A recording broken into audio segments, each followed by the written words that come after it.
നിങ്ങളുടെ ഫേവറേറ്റ് സീരിയലുകൾ ടിവിയിൽ വരുന്നതിന് മുൻപേ സൺ നെക്സ്റ്റ് ആപ്പിൽ കാണാം. ഇനി എല്ലാവർക്കും മുൻപേ കാണൂ. ഇപ്പോൾ തന്നെ സൺ നെക്സ്റ്റ് ആപ്പ് ഡൗൺലോഡ് ചെയ്ത് സബ്സ്ക്രൈബ് ചെയ്യൂ. മാഡം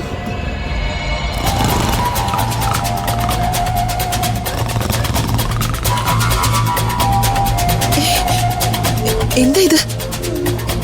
അതാ എനിക്ക് മനസ്സിലാവാത്ത മാഡം. വല്ല കാട്ടുപന്നിയാണോ? കാട്ടുപന്നിയല്ല മാഡം, വേറെ ഏതോ വിചിത്ര ജീവിയാ. ഇതെങ്ങനെ ഇതിനകത്ത് കയറിക്കൂടി? ഇതെന്താ 4-5 കാലുകളോ? ആരാത്? എഴുന്നേക്ക്. ഇത് വിചിത്ര ജീവിയൊന്നുമല്ല, ഇതിനകത്ത് ജീവിക്കുന്ന ജീവികള്.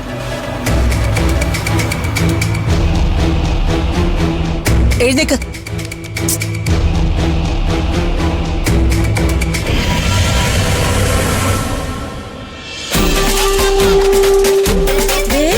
പിള്ളേരല്ലേ? ഇത് എന്ത് കിടപ്പ് ഇത്?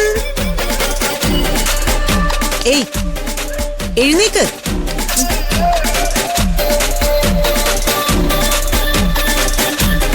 കുട്ടി, ഏയ് എഴുന്നേക്ക്.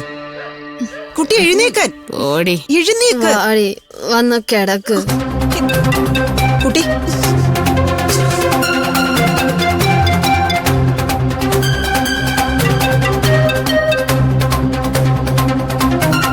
മാഡം, പിള്ളേരെ മറ്റേത് വല്ല അടിച്ചിട്ട് കിടക്കാൻ തോന്നണേ.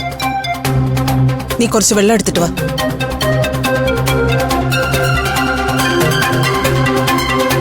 മാഡം പിടിക്ക്.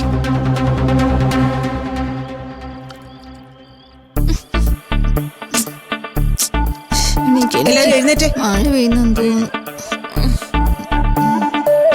എഴുന്നേക്ക്. എഴുന്നേക്ക്. മാം എന്തിനാ മഴയത്ത് നിക്കണേ? എണീക്കടി. അയ്യോ, എഴുന്നേക്ക്. വന്ന് കേറിയ ഉടനെ എന്ത് തോന്നിയാസം കാണിക്കാനായോ? അല്ല, എന്നെ തോൽപ്പിക്കാനാണോ ഭാവം?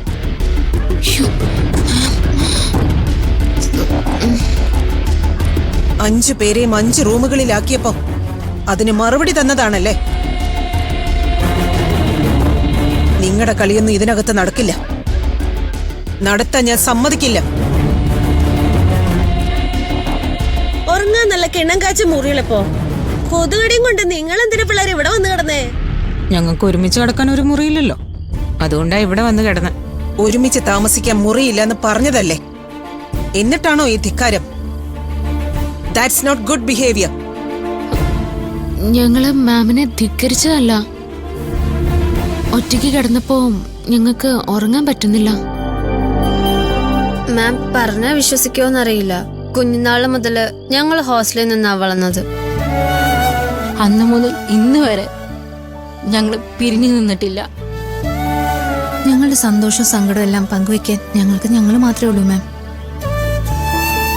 മാം, ഇവരെന്റെ ഫ്രണ്ട്സ് മാത്രമല്ല മാം, ഇത് എന്റെ ആരോഗ്യമാണ്. ഞങ്ങൾക്ക് ഇവിടെയും കിടക്കാൻ അനുവാദമില്ലെങ്കിൽ ഞങ്ങൾക്ക് ഇവിടുന്ന് പോവേണ്ടി വരും. എങ്ങോട്ടാ പോണ്ടെന്ന് ഞങ്ങൾക്ക് അറിയില്ല മാം. ഞങ്ങൾക്ക് എന്ത് സംഭവിച്ചാലും മാമിന് എന്തല്ലേ മാം? ഏയ്, അങ്ങനെയൊന്നും പറയരുത്. ഈ ഹോസ്റ്റലിൽ ഇങ്ങനെയൊന്നും ചെയ്യാൻ പാടില്ല. നിങ്ങളുടെ പാരന്റ്സ് എന്നെ വിശ്വസിച്ചാണ് നിങ്ങൾ ഇവിടെ താമസിക്കാൻ അയച്ചത്. ഇതൊക്കെ നിങ്ങളുടെ വീട്ടിലറിഞ്ഞ അവര് വിഷമിക്കില്ലേ? ഈ ഹോസ്റ്റലിൽ താമസിക്കുന്ന കുട്ടികളെ ഞാൻ ശത്രുക്കളായിട്ടൊന്നും കണ്ടിട്ടില്ല. നിങ്ങളെ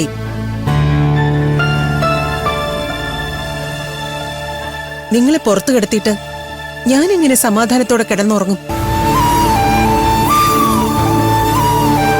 നിങ്ങളുടെ താമസം മാത്രമല്ല, സുരക്ഷയും നോക്കേണ്ടത് എന്റെ ചുമതലയാണ്.